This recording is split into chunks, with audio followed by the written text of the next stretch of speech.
ചന്ദ്രിക എന്തെങ്കിലും ചെയ്യോന്നാണോ നിന്റെ പേടി? അതെ ആരാധ്യ, ഒരു കാലത്ത് ചന്ദ്രിക ഈ കുടുംബത്തിന്റെ ശത്രുവായിരുന്നു. ഇപ്പൊ അങ്ങനെയല്ല. അവള് നിന്നെ ഇങ്ങോട്ടേക്ക് അയച്ചത് തെറ്റായി പോയെന്നും നീ വൈശാലിയാണെന്നും കരഞ്ഞു പറഞ്ഞ് അപേക്ഷിച്ചതാ. നിനക്ക് ശിക്ഷ കിട്ടാൻ വേണ്ടി അവരാ കൂടുതൽ സഹായിച്ചത്. ഇപ്പൊ നീ എന്തിനാ അവർക്കെതിരെ തിരിയുന്നേ? ഇവിടെ ആരും അത് വിശ്വസിക്കില്ല.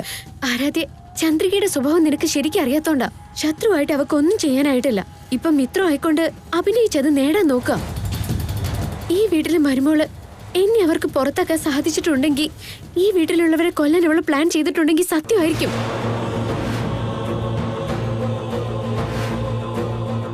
ഇത്രനാള് ചന്ദ്രികയെ കൈ കിട്ടിയ സത്യം മനസ്സിലാവൂന്ന് പറഞ്ഞു നടന്നു. ഇപ്പൊ നിന്റെ സ്വരൂപം പുറത്താവുന്നായപ്പോ ചന്ദ്രികയെ പിടിച്ച് പുതിയ നാടകം കളിക്കാൻ നോക്കിയിട്ട് ഒരു കാര്യമില്ല. അവളെ സംശയിക്കുന്നതൊക്കെ അവിടെ നിൽക്കട്ടെ, പക്ഷെ അവള് പറയുന്നത് കേട്ടെന്ന് സൂക്ഷിക്കുന്നോണ്ട് എന്താ കുഴപ്പം? എന്നാൽ ആദ്യം അവൾ ഈ വീട്ടിൽ നിന്ന് പുറത്തു പോകാൻ പറ ദേവ.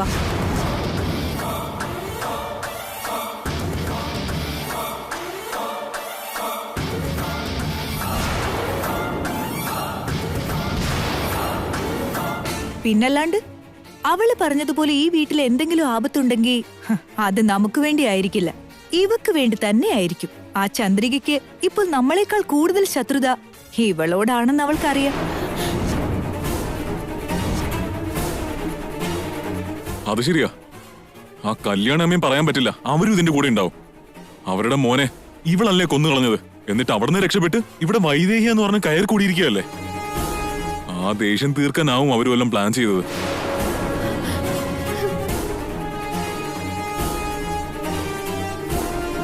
അതുകൊണ്ട് നീ ആദ്യം പുറത്തു പോകാൻ നോക്ക്. അപകടം വല്ലതും ഉണ്ടെങ്കിൽ അത് നിന്നോടൊപ്പം അങ്ങ് പൊയ്ക്കോളൂ. അപകടം പറയുമ്പോ അവളോട് പുറത്തു പോകാൻ പറഞ്ഞിട്ട് എന്താ കാര്യം? ദേവാ, നിന്റെ ഈ സ്വഭാവമാണ് നിനക്ക് വിനയായത്. തൂക്കി കയറേണ്ടവള് ഈ വീട്ടിൽ കയറി വന്ന് ഇന്ന് നമ്മുടെ എല്ലാം തോളെ കയറിയിരിക്കുന്നത് നീ കാരണമല്ലേടാ. ഇവളെ ഇപ്പൊ തന്നെ പറഞ്ഞയക്കുന്നതാ നല്ലത്.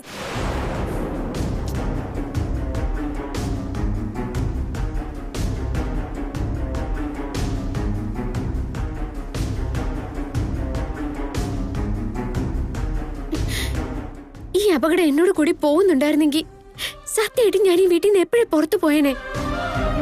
പക്ഷെ ചന്ദ്രികയുടെ പക അച്ഛനോടാണെന്ന് അറിയാവുന്നതല്ലേ.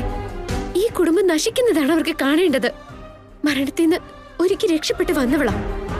അതോടെ പ്രതികാരം അവളുടെ തലയ്ക്ക് പിടിച്ചിരിക്കുക. നമ്മൾ എല്ലാവരും സൂക്ഷിച്ചില്ലെങ്കിൽ അപകടം ഉണ്ടാവും. എന്നിട്ടിപ്പൊ എന്ത് ചെയ്യണമെന്ന് പറയുന്നത്? രാത്രി മുഴുവൻ ഞങ്ങൾ ഉറക്കൊളിച്ചിരിക്കണമെന്നാണോ? ഈ കുടുംബത്തെ കുറിച്ച് ഇത്രയേറെ ചിന്തിക്കുന്നവളെ തന്നെത്താൻ എങ്ങ് ഉറക്കൊളിച്ചാ മതി. എന്നിട്ട് ഈ വീടിന് ആപത്തൊന്നും വരാതെ രക്ഷിക്കും. നിന്റെ വാക്കിവിടെ വില പോവില്ല, ആരും വിശ്വസിക്കയില്ല. അതുകൊണ്ട് ഒന്നുമില്ലാത്തൊരു കാര്യത്തെ ഊതി പെരുപ്പിച്ച് വലുതാക്കാൻ നോക്കണ്ട. അയ്യോ അല്ല ഇന്ദുമേ, ഞാൻ പറഞ്ഞതൊക്കെ സത്യമാ. ഈ വീട്ടിൽ നാളെ കാലത്തൊരു അപകടം ഉണ്ടാവും. നീ ഇനി ഇതിനെക്കുറിച്ചൊന്നും പറയാതിരിക്കുന്ന നല്ലത്. അങ്ങനെ ഈ വീട്ടിൽ കയറി ഒരു അപകടം ഉണ്ടാക്കാനുള്ള ധൈര്യമൊന്നും ആർക്കുമില്ല. ഇനിയിപ്പൊ അങ്ങനെ എന്തെങ്കിലും ചെയ്താൽ തന്നെ അത് തരണം ചെയ്യാനുള്ള കെൽപ്പില്ലാത്തവരല്ല ഞങ്ങള്. കുറെ കാലമായില്ലേ അനുഭവിക്കാൻ തുടങ്ങിയിട്ട്. ഇവിടുത്തെ സുരക്ഷാ സന്നാഹങ്ങൾ നിനക്കറിയാഞ്ഞിട്ടാ. രാത്രി ഒരുപാട് വൈകി. എല്ലാരും ചെന്ന് കിടന്ന് ഉറങ്ങാൻ നോക്ക്. കൗസല്യേ, ഡൽഹിയിൽ നിന്ന് വന്നിട്ടുണ്ടെന്ന് പറഞ്ഞ മിനിസ്റ്റർ നാളെ രാവിലെ തന്നെ പോകും. അതുകൊണ്ട് ഞാൻ അദ്ദേഹത്തെ കാണാൻ പോവാ. നേരം വെളുക്കുന്നതിന് മുമ്പ് എത്തിക്കോളാം. ശരി ദാസേട്ടാ. അയ്യോ അച്ഛ, അമ്മേ.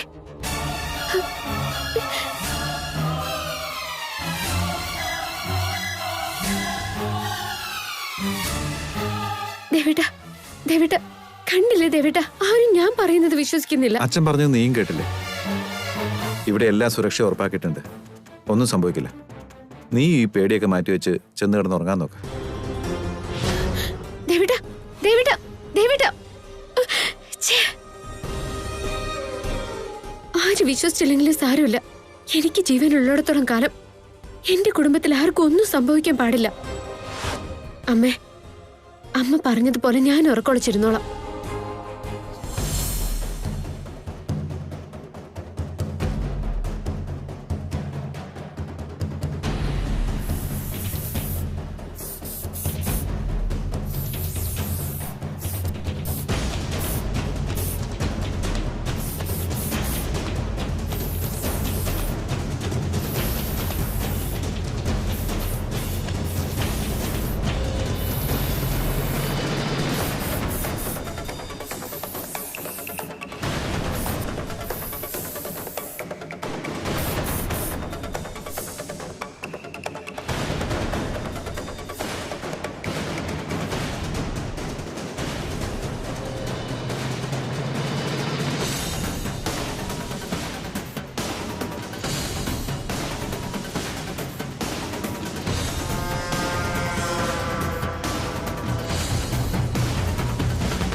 വരാനിരിക്കുന്ന ആപത്തുകളെക്കുറിച്ച് അവള് എല്ലാവരോടും പറഞ്ഞിട്ട് ഇത്രയധികം പേടിക്കുന്നെങ്കിൽ അവള് പറയുന്നതിൽ എന്തെങ്കിലും കാര്യം ഉണ്ടാവണം. എന്തോ ഒരു ആപത്ത് വരുമെന്ന് ഉറപ്പാ. ഒന്ന് സൂക്ഷിക്കുന്നത് നല്ലതാ.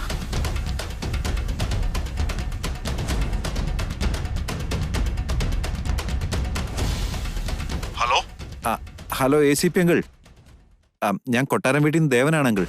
പറയൂ ദേവ, എന്താ ഈ സമയത്ത്? ഞങ്ങളുടെ ഫാമിലിക്ക് എന്തോ ത്രെട്ട് ഉണ്ടെന്ന് ഇൻഫർമേഷൻ കിട്ടിയിട്ടുണ്ട്. ഇൻഫർമേഷനോ? ആരെങ്കിലും ഭീഷണിപ്പെടുത്തിയതാണോ? അല്ല, അങ്ങനെയല്ല അങ്കിൾ. ആരോ രണ്ടുപേര് തമ്മിൽ സംസാരിക്കുന്നത് ഞങ്ങളുടെ ഒരാൾ കേട്ടിട്ട് ഞങ്ങൾ ഇൻഫോം ചെയ്തതാ. ആരാ എന്താണെന്നൊന്നും അറിയില്ല അങ്കിൾ. അതുകൊണ്ട് അങ്കിൾ ഞങ്ങൾക്കൊരു ഫേവർ ചെയ്താൽ നന്നായിരുന്നു. പറയൂ ദേവ, ഞാൻ എന്താ ചെയ്യേണ്ടത്? ഞങ്ങളുടെ വീടിന്റെ പരിസരത്ത് പെട്രോളിങ്ങിന്റെ ഒരു വാൻ ഒന്ന് നിർത്തിയാൽ മതി. ഡോണ്ട് വറി ദേവ, ഞാനത് എത്രയും പെട്ടെന്ന് ക്യാമ്പ് അറേഞ്ച് ചെയ്യാൻ പറയാം. നിങ്ങളുടെ വീടിന് ചുറ്റും പോലീസുകാരുണ്ടാവും. Okay, thank you so much uncle. ശരി.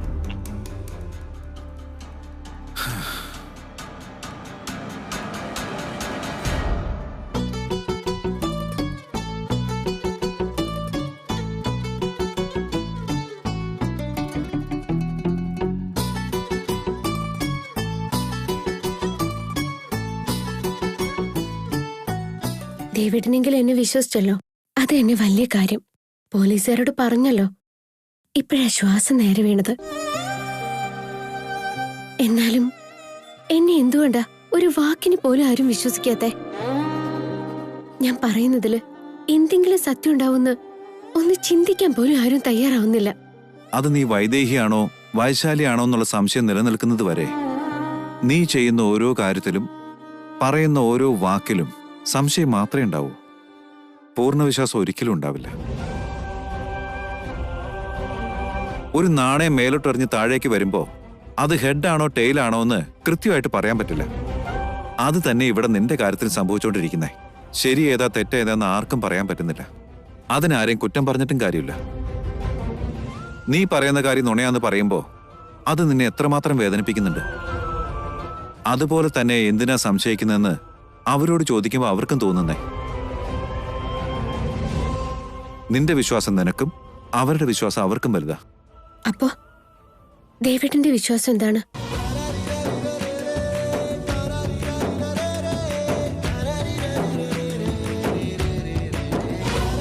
പറയൂ ദേവേട്ടാ, ഞാൻ വൈദേഹിയാണെന്ന് എപ്പോഴെങ്കിലും തോന്നിയിട്ടുണ്ടോ? അതോ വൈശാലിയാണെന്നാണോ?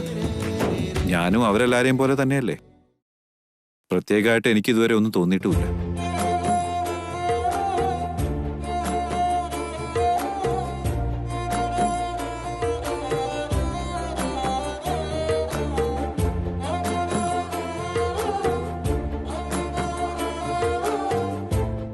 പറഞ്ഞത് ശരിയാ. ദേവേട്ടൻ വിശ്വസിച്ച പിന്നെ മറ്റുള്ളവരെ കുറിച്ച് ഞാനെന്തിനു ചിന്തിക്കണം? പക്ഷെ അവരെ പോലെ തീർത്തും അങ്ങ് മാറ്റി നിർത്തിയിട്ടില്ലല്ലോ. അവരെല്ലാവരും ഞാൻ വൈദേഹിയല്ല എന്ന് തീർത്തുറപ്പിച്ചങ്ങ് വെച്ചിരിക്കാം. പക്ഷെ ദേവേട്ടന് മാത്രം ഇപ്പോഴും ഞാൻ വൈദേഹിയായിരിക്കുമെന്ന് ഏതോ കോണിലൊരു സംശയമുണ്ട്. ദേവേട്ട, ബുദ്ധി കൊണ്ട് ചിന്തിച്ചാൽ മനസ്സിലാവില്ല. ഉള്ളിൽ 1000 ഉത്തരങ്ങൾ ഉയരും. അങ്ങനെ ഉയരുന്ന ഉത്തരത്തിന് ഓരോന്നിനും 1000 ചോദ്യങ്ങളുണ്ടാവും. അങ്ങനെയായ പിന്നെ ഞാൻ എന്നും ഇങ്ങനെ ഉത്തരമില്ലാത്ത ചോദ്യമേ അവശേഷിക്കുകയുള്ളൂ ദേവേട്ട. പക്ഷെ മനസ്സുകൊണ്ട് ചിന്തിച്ചു നോക്ക്, അപ്പൊ വ്യക്തമായൊരു ഉത്തരം കിട്ടും.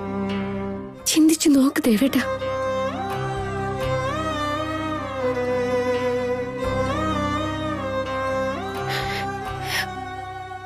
സാരല്ല, ഇപ്പൊ തന്നെ ഒത്തിരി വൈകി. ദേവേട്ടൻ പോയി കിടന്നുറങ്ങിക്കോ.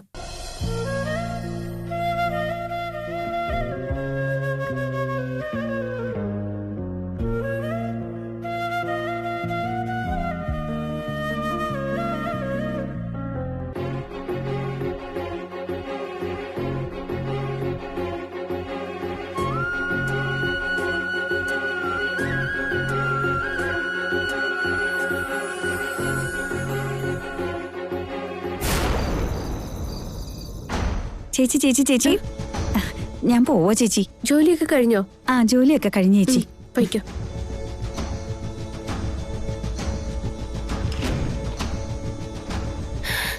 എന്റെ രാമ, ചുറ്റുള്ള എല്ലാ കതകും അടച്ചു. ഇനി അകത്തോട്ടാരും കടക്കാൻ വഴിയില്ല.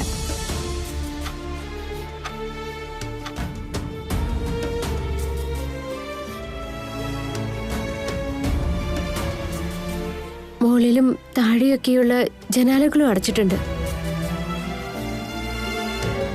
ഇന്നിനി എന്തു വന്നാലും ഒരു പോള കണ്ണടയ്ക്കാതെ നേരം വെളുപ്പിക്കണം.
അയ്യോ, 3 മണിയായല്ലോ.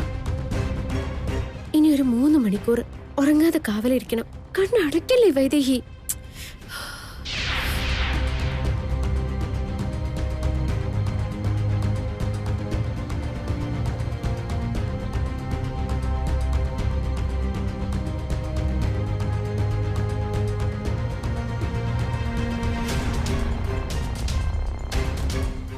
പോയി കിടന്ന് ഉറങ്ങാതെ നീ ഇവിടെ എന്തെടുക്ക?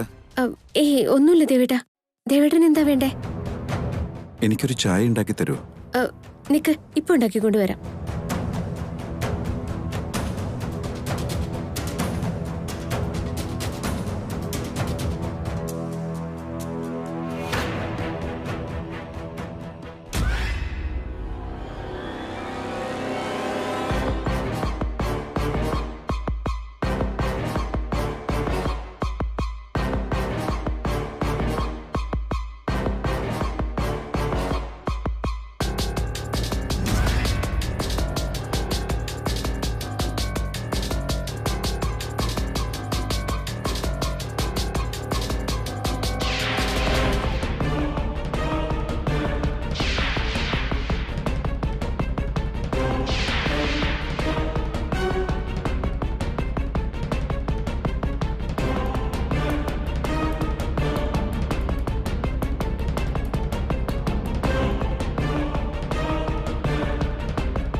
ഗ്യാസിന്റെ മണമല്ലേ വരുന്നേ?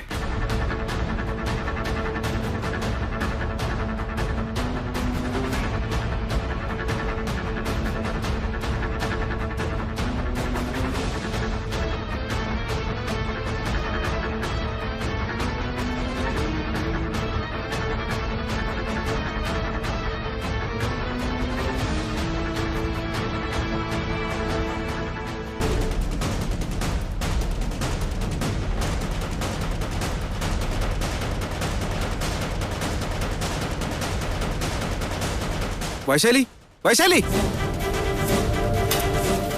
വൈദേഹി,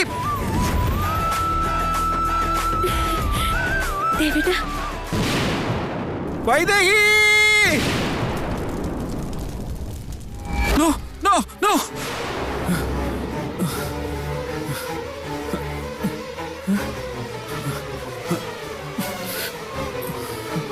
വൈദേഹി, അയ്യോ വൈദേഹി!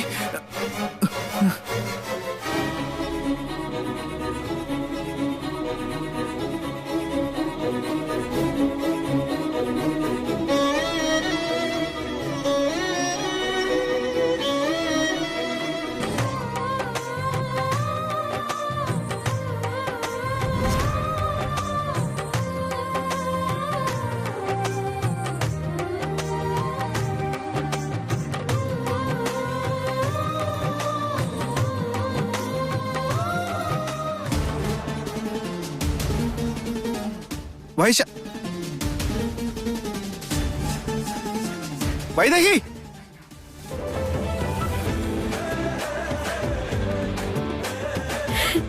ദേവേട്ട ദേവേട്ട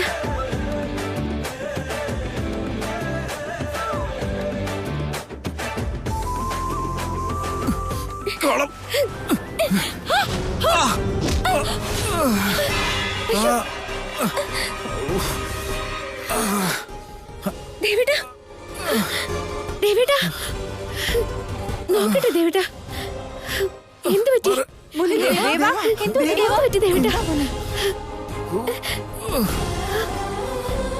എന്ത് പറ്റി ദേവേട്ട അമ്മേ എല്ലാരും വേഗം പുറത്തേക്ക് ഇറങ്ങിക്കേ. എല്ലാരും വേഗം പുറത്തിറങ്ങ. ഞാൻ പറയുന്നതൊക്കെ എല്ലാരും വേഗം പുറത്തേക്ക് ഇറങ്ങ്. പറയുന്നതൊക്കെ വേഗം ഇറങ്ങ്. വാ, എന്റെ പിന്നാലെ വാ. വേഗം തന്നെ പുറത്തേക്ക് ഇറങ്ങാം. വാ വാ വാ. എന്താ മോനെ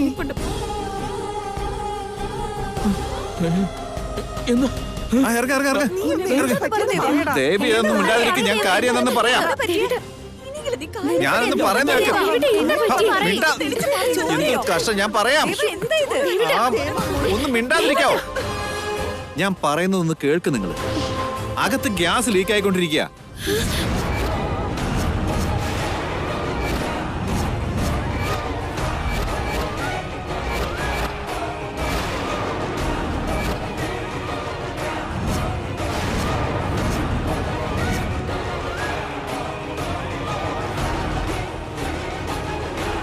നോക്ക്, ഞാൻ ചെന്ന് ഓഫ് ചെയ്തിട്ട് വരാം. ആരും ദേവി ഇത് ഉള്ളിലേക്ക് വരരുത്. പറഞ്ഞത് എല്ലാവർക്കും മനസ്സിലായല്ലോ?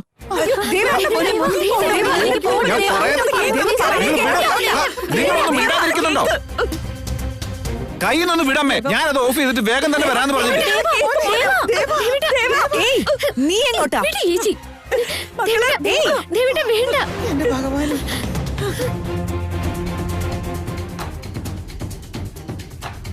വിനയ, ഇവിടെ ലൈറ്റ് ഓഫ് ചെയ്യോ ഓൺ ചെയ്യോ ചെയ്യരുത്. ഓക്കെ, നീ ആ വാതിലും ജനലും എല്ലാം ഓപ്പൺ ചെയ്തിട്ട്. ശരി ദേവടാ.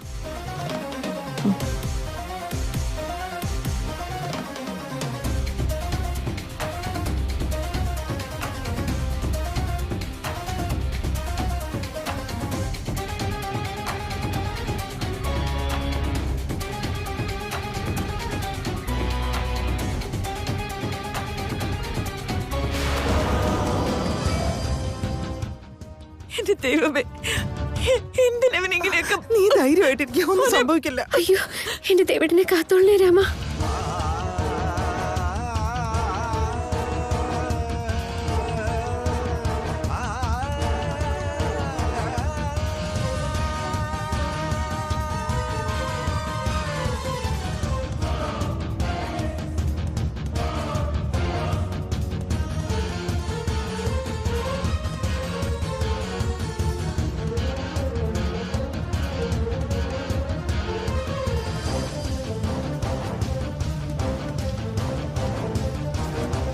എന്റെ ഭഗവാനെ, ഒന്ന് പെട്ടെന്ന് വാടാ. എടാ, വാതിലും ജനലും എല്ലാം തുറന്നോ? ആ,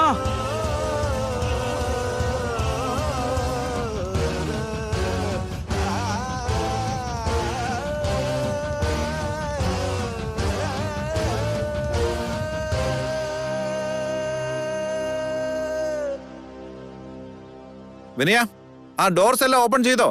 ആ, ഓപ്പൺ ചെയ്തു. അതുപോലെ കേട്ടൻ ആ, എല്ലാം ചെയ്തിട്ടുണ്ട്. എല്ലാം ഓപ്പൺ ചെയ്ത് വെച്ചിട്ടുണ്ട്. ദേവേട്ട, ഏയ്. ദേവേട്ട. അമ്മേ, ദേവാ, എനിക്കൊന്നും പറ്റിയിട്ടില്ല. അമ്മ പേടിക്കാതിരിക്കേ. ആ, ഇന്ദു, എനിക്ക് കുഴപ്പമൊന്നുമില്ല. ചോര വന്നോണ്ടിരിക്കുന്നുണ്ടല്ലോ. എനിക്കൊന്നും പറ്റിയില്ല എന്ന് പറഞ്ഞില്ലേ അമ്മേ? ഞാനിങ്ങനെ ആരോഗ്യത്തോടെ നിൽക്കുന്നുണ്ടല്ലേ, പിന്നെന്താ കുഴപ്പം? നീ അവിടെ നിൽക്കടി. എന്റെ അമ്മ, അതൊന്നും കുഴപ്പമില്ല. എന്റെ ഇന്ദു ഒരു കുഴപ്പമില്ല. ബ്ലീഡിങ് നിക്കുന്നില്ലല്ലോടാ. ദേവേട്ട, നമുക്ക് ആശുപത്രിയിലേക്ക് പോവാം. മുറിവ് ഡ്രസ് ചെയ്തിട്ട് വരാം. ആദ്യം കുറച്ച് മഞ്ഞ ഏയ്, വേണ്ടെന്നേ. മോനെ, ആരും പോകണ്ട. നല്ല ബ്ലീഡിംഗ് ഉണ്ടല്ലോ ദേവ. പോവണ്ടാന്ന് പറഞ്ഞ എങ്ങനെയാ? ഞാൻ പോയി എടുത്തിട്ട് വരാം. പോവില്ല ആരാധ്യേ. ഞാൻ പറയുന്നത് കേക്ക്. ഒന്ന് നിക്ക് ദേവാ. ഏയ്, ആരാധ്യ നിക്ക്. വിടമ്മ, എനിക്ക് കുഴപ്പമില്ല. നീയല്ലേ ഗ്യാസ് തുറന്നു വിട്ടത്? അതുകൊണ്ടല്ലേ